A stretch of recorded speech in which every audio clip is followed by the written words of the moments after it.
2009년 4월 미 항공우주국 나사에서 공개한 두 장의 위성 사진. 그것은 바로 자연이 만든 신비한 얼음의 형상, 아이스 서클이었다. 세계 곳곳에선 이와 비슷한 현상이 포착됐지만 바이칼 호수에서 발견된 아이스 서클은 무려 4km에 달하는 초대형 크기였던 것. 그리고 바이칼 호수에서 끊임없이 나타나는 기이한 현상들. 어느 날 잔잔한 호수의 지하 세계가 열린 듯 원형 구멍이 생기며 소용돌이가 발생했는데 일명 악마의 깔때기. 호수에서. 맞아, 저 봤어요, 저. 사람들은 이 현상을 보고 죄인들의 영혼을 지하 세계로 끌고 가는 것이라 여겼고, 유독 호수가 고요한 날에 소용돌이가 더 크게 나타나 사람들을 두려움에 떨게 했다. 어이구. 무섭다. 바이칼 호수의 미스터리는 이뿐만이 아니었다. 꽁꽁 얼어붙은 호수 위로 고대 도시가 나타나거나 섬이나 배처럼 보이는 형체가 반복적으로 목격되는데 사람들은 이를 바이칼의 기적이라고 불렀다. 그런데 바이칼 호수에선 이보다 더 믿을 수 없는 기이한 현상이 벌어지고 있었다. 2018년 인터넷을 떠들썩하게 만든 의문의 사진. 얼어있는 바이칼 호수 위로 마치 공중부양을 하듯 얇은 얼음 기둥을 의지한 채 뭐야? 위태롭게 떠있는 돌의 형상. 얼음이야? 떠 있어? 얼음이 됐고 그 위에 돌이 있어? 어머. 미스터리한 이 현상은 오직 겨울 바이칼 호수에서만 일어난다는데 이 희귀한 현상이 알려지면서 바이칼 제네의 존재에 대해 전 세계 네티즌들의 관심이 쏟아졌다. 사람들은 이를 확인하기 위해 바이칼 호수를 찾기 시작했고 놀랍게도 바이칼 제네의 신비로움을 눈앞에서 확인할 수 있었는데 어머, 쟤는 떠 있어. 바이칼 제는 호수 곳곳에서 포착되어 더욱 많은 사람들에게 알려지게 되었고 수년간 과학자들은 이 현상에 대해 연구했지만 명확한 답을 내리지 못했다. 여전히 밝혀지지 않은 바이칼 제네 미스터리. 물은 보통 이렇게 겨울철에 얼어붙은 물의 표면 위에서 동그랗게 원 형태를 이루면서 생기는 거를 아이스 서클 현상이라고 하는데요. 심지어 우리나라 낙동강이 흐르는 안동에서도 발견된 적이 있었습니다. 이 아이스 서클이 발견이 된 적이 있었는데 보통 아이스 서클의 크기는 한 100m 정도라고 그래요. 근데 아까 우리 보셨듯이 바이칼 호수에 생기는 4kg. 그러니까요. 4kg가 넘는다고 그래요. 보이지도 않을 정도인데 물이 흐를 때 그 흐르는 현상에 의해서 아이스 서클이 생긴다고 그러는데 저기는 잔잔한 호수잖아요. 근데 심지어 4kg가 넘는 아이스 서클이 어떻게 생기는지도 여전히 미스테리로 남아있기는 한 것 같습니다. 미스테리다. 저는 아까 영상 보면서 좀 기억에 남았던 게 이름부터 좀 공포스러웠어요. 뭐죠? 악마의 깔때기라고. 이건 어떤 현상인지 궁금해요. 이게 어떻게 보면 지상에서 보이는 싱크홀하고 비슷한 뭐 그런 느낌이 그러니까. 들기도 하죠. 그래서 정말로 드물게 발생하는 현상이라고 하긴 합니다. 뭐 1년에 한 번, 두 번, 뭐 그 정도 발생하는 현상이라고 하는데 이런 현상이 발생하는 원인으로는 몇 가지 가설이 있는데 한 가지는 정말로 바닥에 어떤 집안 침하나 이런 현상으로 인해 가지고 구멍이 생겨가지고 거기로 물이 빨려 나가면서 이런 모습이 생기지 않을까. 한편으로는 어떤 저런 물의 흐름이 지나치게 강해가지고 소용돌이 현상이 격렬하게 일어나다 보면 이런 것이 나올 수도 있지 않을까라고 추측하고 있기도 합니다만 뭐 아직까지 정확하게 뭐가 답이다라는 것까지는 안 나와 있는 것 같습니다. 그리고 아까 또 신기했던 게 그 바이칼 호수 위에 그 수평선에 약간 고대 도시 비슷한 그런 맞아요. 그림들이 막 보였는데 그게 약간 사막에서 볼 수 있는 신기루 비슷하게 네, 보였거든요. 맞습니다. 그게 확실한 파타 모르가나 현상인 게 분명합니다. 공기층이 이렇게 쌓여 있을 때 공기층의 온도가 다르면 먼 곳에서 오는 빛이 굴절이 돼서 우리 눈에 들어올 수 있는데요. 사막에서 보는 신기루는 되게 우리가 보는 모습이 뒤집혀 보이거든요. 근데 아까 보신 이거는 아래가 오히려 차갑고 그 위 부분이 뜨거운 경우예요. 물리학 입장에서 어떻게 설명이 가능할까요? 그 물리학자 입장에서는 저는 이 가설이 가장 그 합리적이라고 생각하는데요. 제가 생각하는 바이칼 제네의 비밀은 바로 바람입니다.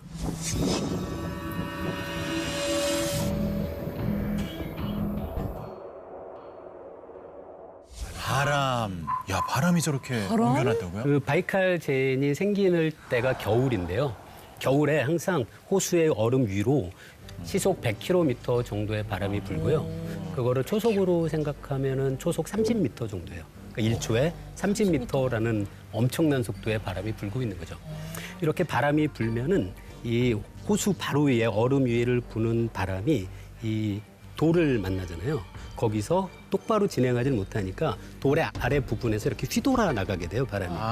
강한 바람이 돌 아래 부분에 부딪히면서 그 돌 아래에 있는 얼음들을 깎아내듯이 점점 이렇게 파이게 되는 것 같아요. 이런 거를 그 물리학에서는 승화라고 부르거든요. 승화. 보통은 많은 물질들이 고체 상태에서 기체 상태로 중간에 액체 상태를 거치지 않고 변할 수 있어요. 가장 우리가 쉽게 볼 수 있는 게 드라이 아이스 보면 맞아. 하얀색 기임 같은 게 막 나잖아요. 맞아요. 이게 바로 승화거든요. 그런데 얼음은 드라이 아이스하고는 다르거든요. 우리가 살아가는 온도 압력에서는 직접 바뀌지를 못해요. 그 우리가 볼 수 있는 그 바람에 의한 풍화 작용과 상당히 비슷한 거죠.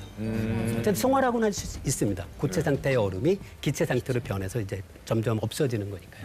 혹시 뭐 풍화작용 좀 쉽게 설명해 주실 수 있을까요? 그 풍화작용에 가장 쉬운 예가 있어요. 대만의 예류지질공원이라는 데가 있어요.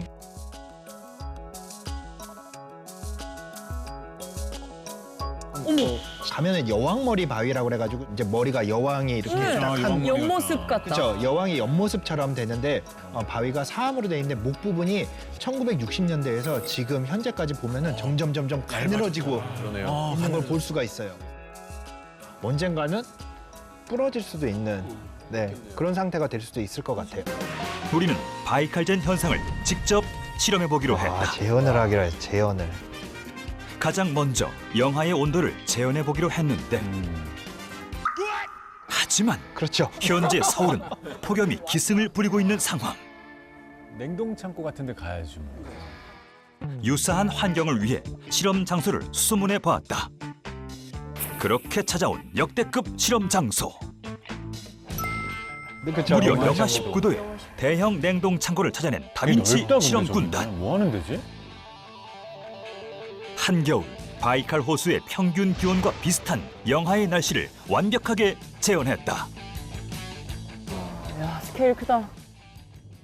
바이칼젠을 재현하기 위한 다음 실험 조건은 바로 이번 실험의 핵심, 바이칼 호수의 바람을 만들어줄 차례.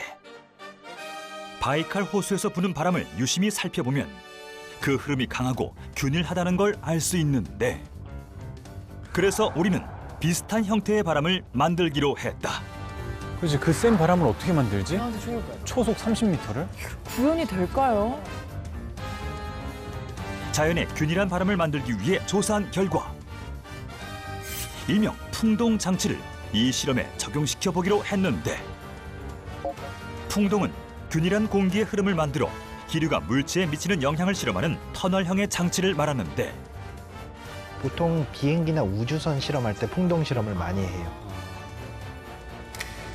주로 자동차, 비행기 등의 성능 테스트에 사용된다. 일반적인 바람의 흐름은 나팔 모양으로 퍼지지만 풍동을 이용한 실험에서는 바람이 일정하게 평행으로 부는 걸 볼 수 있었다. 실제로 풍동 바람은 바이칼 호수의 바람과 비슷한 형태를 띠고 있는데, 그래서 다빈치 노트에서는 풍동 모형을 직접 제작했다. 바이칼 호수의 바람이 되어줄 1등 공신. 바람을 직선 형태로 만들어줄 서큘레이터도 장착. 거기다 풍속을 높여줄 대형 강풍기도 등장했다. 두 번째 조건, 바이칼젠을 만들어줄 바람까지 출격 준비 완료. 이게 된다고? 그리고 추운 날씨에 꽝꽝 얼어붙은 바이칼 호수를 구현하기 위해 준비한 단단한 두께의 대형 얼음과 빠른 결과를 도출하기 위해 얼음보다 승화 속도가 수백 배 빠른 드라이 아이스도 준비했다. 바이칼젠이 되어줄 타원 형태의 돌까지 등장. 이제 모든 실험 준비는 끝났다. 진짜 궁금한데요? 그리고 비장해요. 베일에 쌓인 바이칼젠을 재현하기 위해 이 실험을 설계한 전문가까지 등장. 참고로 물리학자십니다. 아, 두 분 다. 정창욱 교수님. 와우. 과연 호수의 바이칼젠의 모습 그대로 구현해낼 수 있을 것인가? 바이칼젠 재현 실험 스타트! 먼저 바이칼 호수와 똑같이 윗면에서만 승화가 일어날 수 있게 얼음과 드라이 아이스를 단열재 안에 넣어주었다. 생각보다 준비 많이 하셨네요. 세세하네요. 그 다음 단열재를 풍동 모형 안쪽에 넣고 얼음과 드라이 아이스 위에 타원 형태의 돌을 올려주었다.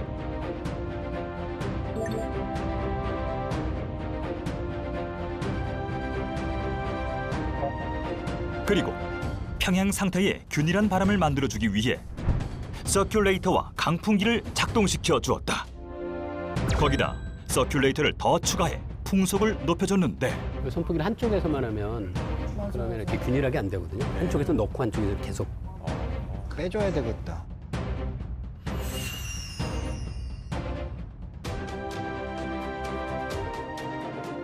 과연 이 실험을 통해 바이칼젠의 비밀을 풀 수 있을 것인가?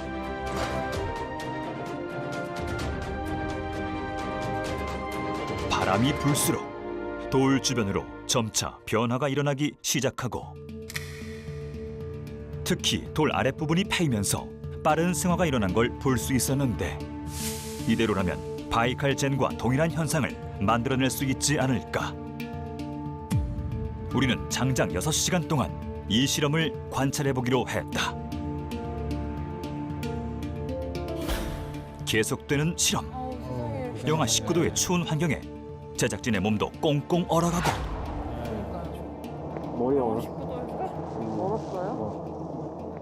머리카락과 속눈썹마저 얼려버리는 극한의 추위. 그래도 실험은 계속된다. 끝까지 포기하지 않는 다빈치 노트의 실험 정신. 영하 19도에. 시간이 지날수록 돌 밑부분이 점점 변화되는 모습을 볼 수 있었는데 6시간 경과 후 관찰 실험 종료. 드디어 실험 결과를 확인할 차례.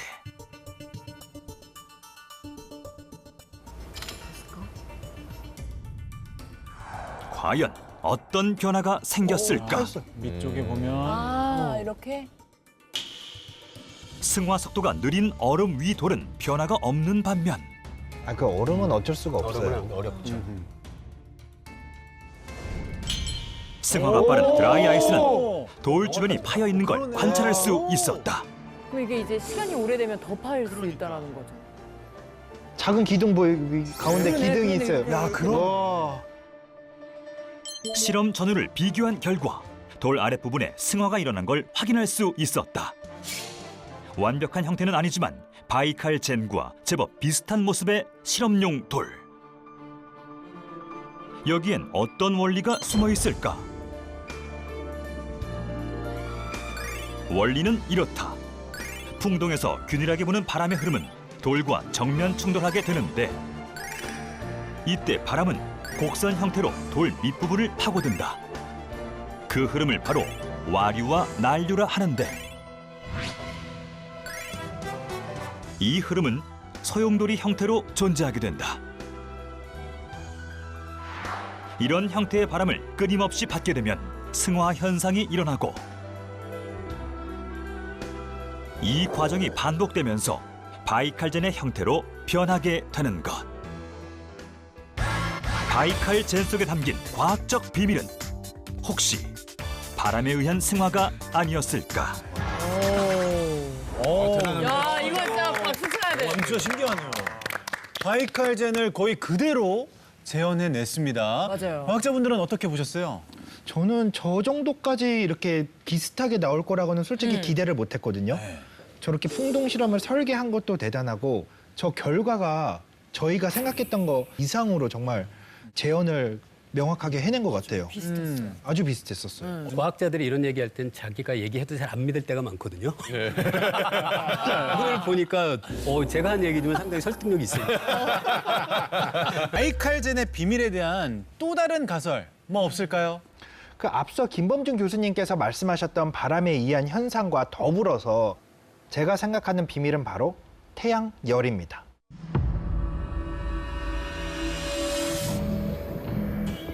태양열? 네. 어. 지금 저기는 냉동 창고였잖아요. 그렇지만 바이칼호는 자연에 노출돼 있는 상태잖아요. 그러니까 낮에는 태양열이 분명히 존재를 할 거예요. 아무리 겨울이지만. 해가 뜨니까. 그렇죠. 그러면 태양열이 있다면 물은 대부분의 태양빛을 이제 반사를 시킨다든지 투과를 시킨다든지 이렇게 하는 반면에 그 위에 얹어져 있는 돌은 대부분의 열을 흡수를 하겠죠. 그렇죠. 그리고 세상의 모든 물체는 적외선으로 다시 그 열을 내뿜어요. 흔히 우리가 그 열을 복사열이라고 그러거든요. 우리가 겨울철에 그 난로에 틀어놓으면 거기에 열이 전달이 되잖아요. 그렇게 열이 전달되는 방식을 복사라고 그래요. 네. 그래서 그 돌에 의해서 열이 복사가 진행이 되면은 가장자리부터 녹아 나오게 되면은 가운데만 기둥이 남게 되고 낮 동안 이제 승화된 얼음이 밤 동안 거기에 붙어 있다가 태양열을 받으면 다시 녹겠죠. 그렇죠. 그 물들이 가장자리를 통해서 그 얼음으로 다시 떨어지겠죠. 가장자리는 녹아서 도너츠 모양이 생기는 거죠. 저는 비열이라는 말로 좀 더 설명을 해드리고 싶어요. 비열.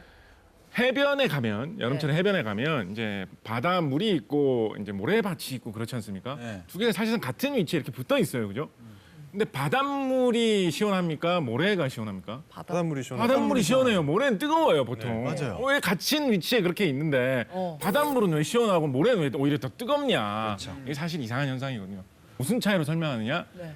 물질 자체의 성질이 물은 비열이 높아서 같은 열을 받았을 때 온도가 좀 덜 오르고 모래는 비열이 낮아서 같은 열을 받았을 때 온도가 더 잘 오른다라고 설명을 해요. 그래서 이것이 일으키는 현상이 굉장히 많습니다. 네. 예를 들어서 우리나라의 뭐 기후 같은 걸 설명할 때도 뭐 바닷가는 겨울철 되면 바닷가 지방은 좀 따뜻한데 내륙 지방은 좀 더 많이 춥다. 뭐 이런 얘기 하잖아요. 마찬가지로 땅의 비열이 바다보다 더 낮기 때문에 발생하는 그런 현상이거든요.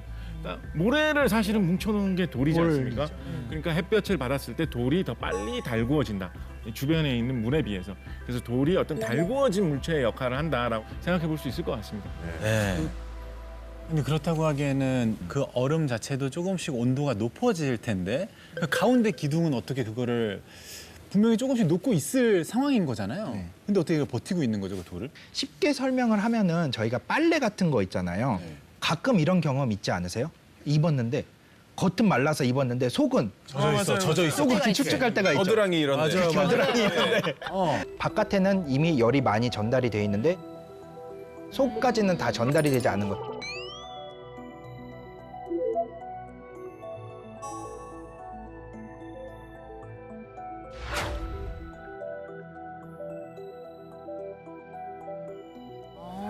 그럼 그 물기둥을 그 겨드랑이라고 생각하면 되겠네요. 사진을 잘 보잖아요. 네. 사진을 보면 돌마다 무게와 크기, 뭐 생김새도 다 다른데 그래.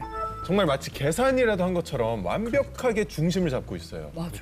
그러니까 어떻게 저렇게 쓰러지지 않고 모두 균형을 잡고 있는 건지 저게 정말 궁금합니다. 진짜 아니 사진 보면 되게 위태위태해 보여요. 그냥 훅 불어도 바로 쓰러질 것 같은데. 제 생각엔 저런 모습이 아니라 그냥 바닥에 쓰러져 있는 돌도 많았을 거거든요. 근데 여러분이 가서 사진을 찍는다면 어떤 사진을 찍으시겠습니까? 올라와 있는 거 찍고. 다시 그런 올려야 그 되니까. 네. 편향도 분명히 있는 것 같은데, 근데 저는 이 중에서도 왼쪽 위에 있는 돌은 그럼에도 불구하고 신기해요. 너무 신기해요.